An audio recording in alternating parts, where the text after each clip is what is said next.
자, 여러분 안녕하셨어요? 오늘의 김종덕의 사상체질 이야기입니다. 오늘은 둘둘 22번째 시간입니다. 자, 경계할 마음 각 체질별로 그럼 무엇은 어떤 마음을 어떻게 경계할 것이냐 우리가 살아가는데 또 각 체질별의 양생법이 될 수가 있고 오래 사는 방법이 될 수가 있고 병을 낫게 하는 요령이 됩니다. 사회생활에서도 꼭 필요한 마음이겠죠. 자, 자, 원문을 보겠습니다. 우아할 태양이는 한계 노심에 심하고 소양이는 한계 심 노심하고 태음이는 한계 낙심 의심하고 소음이는 한계 의심 낙심이니 여차즉 필무불순이라. 또 말하기를 누가 말했죠? 이재만 선생님이 또 덧붙여서 말하기를 태양이는 항상 노심과 애심을 경계하고 소양이는 항상 애심과 노심을 아니 도친개진 아니야? 노심 애심이고 요거만 바꿔 썼네, 그죠? 나 좀 더 설명하겠습니다. 어떻게 보면 똑같은 말을 반복하는 것 같은데. 또 태음이는 항상 낙심과 의심을 경계하고 소음이는 또 이것도 바뀌었네. 의심과 낙심을 경계해야 되니 이와 같이 하면은 반드시 장수하지 않을 수가 없다. 오래 장수하는 비결이라. 사실은 요 문장은 갑자기 나와서 좀 어떻게 보면 생뚱맞아 보입니다만 각 체질별로요.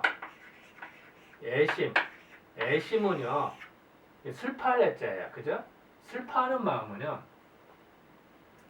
나는 잘하는데 너는 왜 못하지? 안타깝네 하는 마음입니다. 그게 애심이에요. 그리고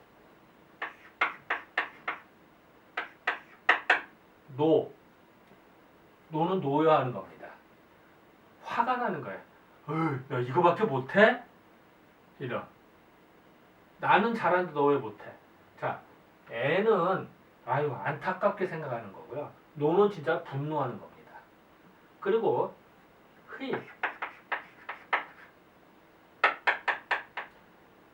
네, 의심.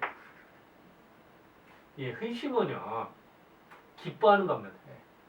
기뻐하는 건데요. 혼자 나는 세상을 옳게 만들고 싶어. 근데 백성들이 다 따라와. 그럼 기쁜 겁니다. 그런 마음, 성인의 마음이 그런 거예요. 내가 이런 세상을 만들고 싶었어. 근데 백성들이 잘 따라와서 기쁜 거야. 스승이 제자들을 가르쳤는데 제자들이 숙제도 잘 해오고 공부를 잘해. 기쁜 거야. 기쁜 겁니다. 그 다음 낙심은요 즐거울 낙자야. 즐길 일자 즐거울 낙자는 낙의 특징은요 더불어 같이 즐기는 겁니다. 우리가 그 여민동락이라고 그러죠. 백성과 더불어 같이 즐긴다 이런 얘기죠. 낙은 낙심 즐기는 겁니다. 자, 어떻게 보면은 약간의 그 차이가 있는데요. 애심은 직승한데 기운이 올라가는 거고요. 노심은 횡승한데 의심은 당당, 낙심은 확 밑으로 빠지고요. 자, 같은 마음인데요. 애심과 노심은 기운이 올라가는 거고요. 의심과 낙심은 내려가는데 특징은 애심은 쫙 일방으로 올라가고요. 노심은 막 분노하면서 사방으로 막 분노해서 기운이 뻗어나가는 거고요. 의심은 기뻐하는데 쫙 기운이 내려가는데 낙심은 밑으로 확 빠져요. 이런다는 거예요. 이런 차이들이 나타나는데 이것이 또 하나 특징은요. 이따도 제가 성과 정이라고 합니다. 성은 하늘에서 받은 성품이죠. 정은 그게 드러나는 겁니다. 자, 다시 말하면요. 하늘에서 내가 기운을 받았어요. 그게 성이에요, 성. 그런데 그것이 밖으로 드러나는 게 정으로 들어갑니다. 꼭 마치 이렇게 표현할까요? 사람은 하늘에서 기운을 받았다고 그러잖아요. 그러면은 내가 플라스틱인데 유리 그릇인데 세모 그릇이야. 그리고 하나는 원이 있어요. 그러면 어떻게 될까요? 하늘에서 기운을 똑같이 물을 받았어요. 그러면 물은 똑같은 물은 투명하고 하잖아요. 그런데 여기에 물을 담으면 어떻게 돼요? 물이 세모 모양이 되는 거고요. 여기는 물이 원의 모양이 되는 거예요. 유리 그릇이 차이가 나니까. 그리고 또 마침 요 유리 그릇에 소금을 담았던 그릇이었어. 그럼 소금이 색깔은 안 나는 소금이 녹아나겠죠. 그럼 맛을 보더니 짠맛이 나고요. 여기는 설탕을 담았어. 그러면 단맛이 나게 돼요. 약간 변화가 됩니다. 그래서 드러나는 거, 밖으로 드러나는 것이 하늘에서 받은 건 성이라고 하고요. 밖으로 드러나는 건 정이라고도 합니다. 이렇게 이야기를 해요. 어떻게 보면 이게 참 구름 잡는 얘기고 생뚱맞은 얘기죠. 그런데 그래서 우리가 기라고 하는 거 있잖아요. 기운이라고 하는 기라고 하는 거는 드러나는 데만 쓸 수가 있어요. 그래서 사실은 정에서만 기를 쓸 수가 있어요. 그런데 사상에서는 성기라도 기라고 하는 거죠. 성기. 그래서 이 부분을 기존의 성리학자들이 야 이거 어떻게 성에다가 기를 붙일 수가 있어 라고 공격하는 것 중에 하나입니다. 근데 이장원 선생님 시각이니까 그래서 성기, 정기라는 표현을 쓰거든요. 사상의학에서는. 어쨌든 그렇다고 치고 일단은 애심, 노심, 애노, 회심, 낙심이 있는데 이것이 처음에는 성으로 드러나고요. 근데 애성이 있다가 이것이 밖으로 드러나면 노적으로 드러난대요. 또 노성이 있다가 밖으로 드러나면 애정으로 드러난다. 의성이 있다가 드러나기는 낙정으로 나타난다. 여기는 낙성이 있다가 드러나는 의정으로 드러난다. 꼭 마치 크로스 이렇게 되듯이 나타난다. 이런 어떤 특징인데 요건 이제 또 나중에 기회 되면 또 설명하도록 하겠습니다. 어쨌든 여기에서는 이런 거예요. 태양이는 노심, 애심이라고 했는데 굳이 말하면요. 노정과 애성을 조심해라 이런 얘기예요. 왜냐하면 태양이는요. 원래는 애성인데 드러나기는 노정으로 드러나거든요. 그래서 밖으로 먼저 드러난 마음 노정과 애성을 조심해라는 의미가 되고요. 소양이는 애정과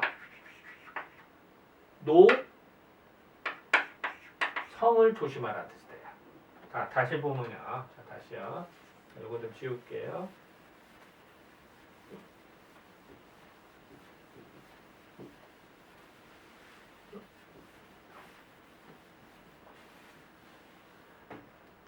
자, 소양이는 노성이 근본이 돼 드러나기는 애정으로 드러난다는 거죠. 그래서 표현은 애심이라고 했습니다만 사실은 애정과 노성을 경계해라 이렇게 이해하시면 됩니다. 또 태음이는 반대예요. 낙정과 의성이거든요. 즉 의성의 근본을 했다가 드러나기는 낙정으로 드러납니다.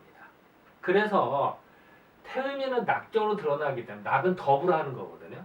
그래서 태음인의 특징은요. 술 마시다가 기분 좋다. 혼자 빠지지 않고 꼭 사람들 거느리고 같이 뭐 할 생각을 해요. 뭔가 약간 보스라고 할까? 대장이라고 할까? 뭔가 같이 하는 걸 좀 즐기는 것이 있습니다. 물론 같이 하는 거는 남이 아니라 내 식구, 내 부하를 의미하는 거겠죠. 소음이는 어떠냐?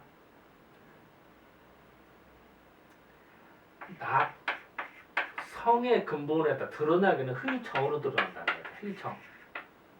의정. 그러니까 낙성, 덕으라는 마음의 근본이 있는데 드러나기로는 의정으로 드러나니까 회의정을 혼자 즐기는 거거든요. 그래서 소음인들이 혼자 이렇게 쓰면 키득키득 웃기도 하고 혼자 미소 짓기도 하고 하는 수가 있어요. 그게 혼자 즐거워하는 마음이 드러나기 때문인 거예요. 그러니까 자, 표현은 마음 숫자를 똑같이 썼습니다만 자, 공통적으로 이거는 노심이 아니라 노정. 자, 다시 앞에는 다 정이고 뒤는 성이라 생각합니다. 드러난 게 정이니까. 자, 다시요. 태양이는 어떠냐? 태양이는 노정과 애성을 경계해라. 소양이는 애정과 노성을 경계해라. 태음이는 낙정과 회성을 조심해라. 소음이는 회정과 낙성을 경계해라. 이렇게 이해하시면 됩니다. 어떻게 보면 이게 마음 심자를 똑같이 써서 헷갈릴 수밖에 없어요. 근데 사실은 앞에 있는 거는 정이고 뒤에 있는 거는 성이다. 이 얘기를 생략돼서 그렇게 이해를 하시는 게 빠르다. 이 얘기를 드렸습니다. 약간 좀 어렵죠, 그죠? 이게 단어는 몇 개 안 됩니다만 이제 내용이 좀 어려워서 이 부분은 좀 그렇습니다. 자, 번역을 잠깐 보겠습니다. 태양에는 항상 노심과 애심을 사실은 노정과 애성을 경계해야 되고 소양에는 애정과 노성을 조심하고 태음에는 낙정과 회성을 경계해야 되고 소음에는 회정과 낙성을 경계해야 되니 이와 같이 하면 반드시 장수하지 않을 수가 없더라. 이렇게 이해하시기가 빠른 겁니다. 자, 이걸 잠깐 다시 보겠습니다. 사상의학에서는 크게 폐비간신 순서대로 했습니다. 그런데 우리는 흔히 뭐 태양에는 폐대간소다 이렇게 표현을 하기도 합니다만 폐라고 했을 때 우리가 말하는 렁 진짜 허파라는 뜻이 아니라 이 상초라는 개념을 이해하는 게 좋습니다. 다시요. 표현은 폐비간신이라고 해놨습니다만 진짜 이 허파가 아니다. 진짜 위장이 아니다. 상초, 중상초, 중하초, 하초의 대명사로 이해하면 편합니다. 그래서 이 상초가 발달하는데 이 상초에는 애, 노, 의, 낙의 성이 있어요. 그게 드러나기는 성이 정으로 드러나다. 애성이 노정으로 드러나고요. 노성은 이게 애정인데 잘못 써졌네요. 이게 아닙니다. 아니고 정입니다. 죄송합니다. 지금 우리가 오타가 됐네요. 가는 여기는 회성과 낙정 또 하초는 낙성과 회정으로 드러난다고 봅니다. 그래서 요거는 좀 죄송합니다. 요거는 이게 잘못된 거예요. 요거는 그래서 자 아까도 말씀드렸습니다만 사상에서 많은 사람들이 독학하시는 거나 이게 보통 이제 혼자 공부하시는 분들의 특징 중에 하나는 폐비간신 그러니까 진짜로 이 허파, 비장 그럼 말이 안 되죠. 비장 부위는 여기인데 진짜로 여기가 아니죠. 폐는 위가 아니라 여기가 다 폐죠, 그죠? 말도 안 되죠. 이게 아니라 상초, 중상초, 중하초, 하초의 컨셉을 이해하시는 게 빠르다. 요거를 다시 한번 말씀드린 거예요. 그래서 결국은 사람의 마음에서 애노의낙의 마음이 항상 작용을 하거든. 사실은 애노의낙, 애오의가 7정으로 드러나죠. 사실은. 그 중에 7정 중에 대표적인 게 애노의낙의 마음이거든. 그래서 4가지를 말하고 있습니다. 그런데 그런 마음들을 어떻게 잘 다스리냐. 결국 인간은 그 4정, 7정으로 다 드러나는 거죠. 그거를 잘 다스리는 게 중요한 겁니다. 그래서 표현을 저는 멘탈, 마치 이런 사진이 있더라고요. 정신을 잘 관리하는 게 중요하다. 멘탈을 관리하는 게 중요하다라고 봅니다. 왜 거꾸로 갈까? 네. 멘탈을 정리하는 방법, 다스리는 방법이 여러 가지가 있겠습니다만 나이 들어서 뭐 젊었을 때는 뭐 많은 걸 할 수 있습니다만 나이가 들었을 때는 할 수 있는 게 많지 않아요. 점점 줄어듭니다만. 그래서 젊은 나이에 뭐는 뭘 해도 좋다. 나이 드신 분들이 농구를 하거나 뭐 합기를 하다가 잘못하다 다칠 수도 있잖아. 하는 분도 있습니다만 잘못하면 다칠 수가 있잖아요. 조심해야 되거든요. 여러 가지가 있겠습니다만 저는 그중에는 국궁을 저는 추천해드리고 싶어요. 제 개인적으로는 활을 쏘면은요 이게 관역까지 145m입니다. 말이 145m 되게 멀어요. 그거를 화살을 보는 이걸 맞춰야 돼요. 그죠? 이게 그러면은 이게 진짜 여기는 뭐 조준경도 없어요. 그죠? 뭐 그냥 마음으로 이렇게 조준해야 되는데 바람에 또 화살이 날면 바람의 영향도 받을 거 아니에요. 이걸 다 계산해서 쏘는 건데 내 마음이 다스려지면은 잘 맞고요. 마음이 흐트러지면 잘 안 맞아요. 진짜로. 그래서 마음 다스리는데 아주 중요하다고 봅니다. 그래서 예전에 논어에도 보면은 그 공자님이 선비라면은 의뢰에 그 몇 가지 갖춰야 될 게 있는데 그 중에 하나가 활을 좀 쏴라. 왜냐면 마음이 흔들리면 꼭 안 맞거든요. 이게 그런 의미로 생각해 주면 될 것 같습니다. 물론 국궁 말고도 많죠. 마음 다스리는 방법도. 그 중에 하나가 참선입니다. 마음을 다스리는 방법에서 이거는 뭐 동서고금을 통해서 많은 사람들이 이야기하는 것 중 하나죠. 우리가 화가 났거나 흥분했거나 슬프거나 이럴 때 마음을 어떻게 다스릴 것이냐. 방법 중에 하나가 참선이 그 중에 하나. 물론 뭐 국선도도 있고 뭐 많은 건 있죠. 어쨌든 그 각자 그 선택할 부분이고요. 자, 결론을 보겠습니다.